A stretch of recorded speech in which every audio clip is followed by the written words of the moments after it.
on and ensuring that good candidates get the support they need, I would like to yield the balance of my time to my friend Spike Cohen and permit him to finish out my step.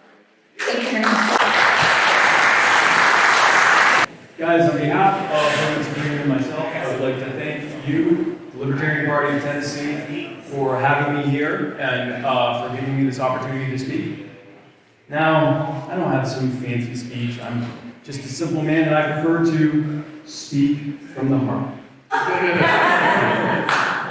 I want to tell you that we're facing difficult times. We have endless war, endless infringement on our lives, our rights, and our property.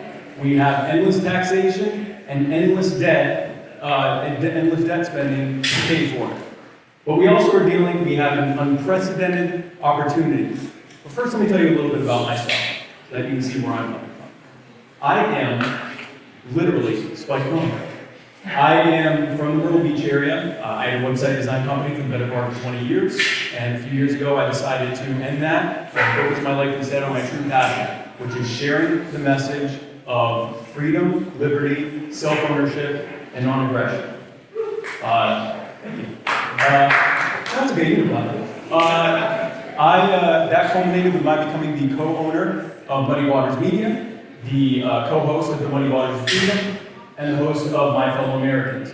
And in the last 2 years of doing 2 weekly live libertarian podcasts, I've learned 2 things. 1, how to talk in front of people live right now. And 2, how to spread the message of liberty to a public that is often afraid of freedom. Now, the duopoly, or I like to call them the Republic rats, have really overplayed their hands in this cycle. They are about to present the 2 most horrific candidates in recent memory, Donald Trump and whichever one of those Democrats gets the nomination. We know from the last election cycle that somewhere around 46% of eligible voters did not vote. If their non-vote had counted, none of the above would have won in a landslide in every single state. And of many of that 54% of voters, of those who voted Republican or Democrat, a lot of them were just holding their noses and voting for whichever candidate seemed, less toxic to them.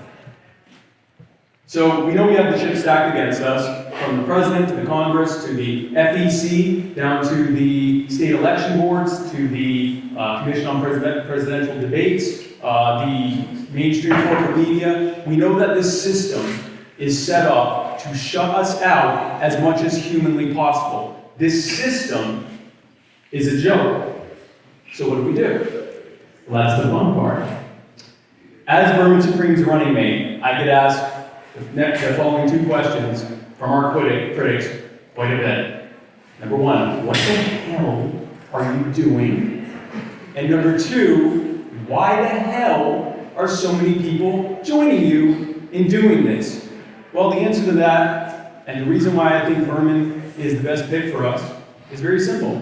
We are capturing the public's imagination, capturing unprecedented amounts of attention from the general public, and then presenting them with the libertarian message, a message of freedom, and of liberty, and of non-aggression, and of self-ownership. Now, I don't have to tell you Vermin knows how to get attention. Vermin is getting a ton of attention. He was just at the New England College Convention, where he was speaking alongside other big-name presidential candidates. He was not only the only libertarian invited, he was the only third-party candidate invited. Everyone else there was a Democrat. Gala was there, Insider was there. He was also interviewed yesterday on Insider magazine, which has a reach of 80 million followers. Now, folks, all the attention in the world is great, but it's not enough. What is the point of going on, say, Kennedy on Fox Business, if you're going to go there to say that you're not going to end the drug war, or even refuse to say whether Americans should own an AR-15 or not?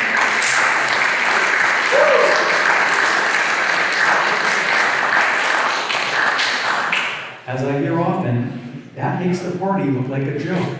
Yes. So, when Vermin gets people's attention, he captures their imagination with his well-known satire, And then he actually starts spreading the libertarian message to them. He takes that opportunity to give them the most empathetic and most powerful message, the libertarian message. You own yourself. No one has the right to harm you, your life, your rights, or your property, and we will stand beside you and fight against anyone who tries to do that to you. Right?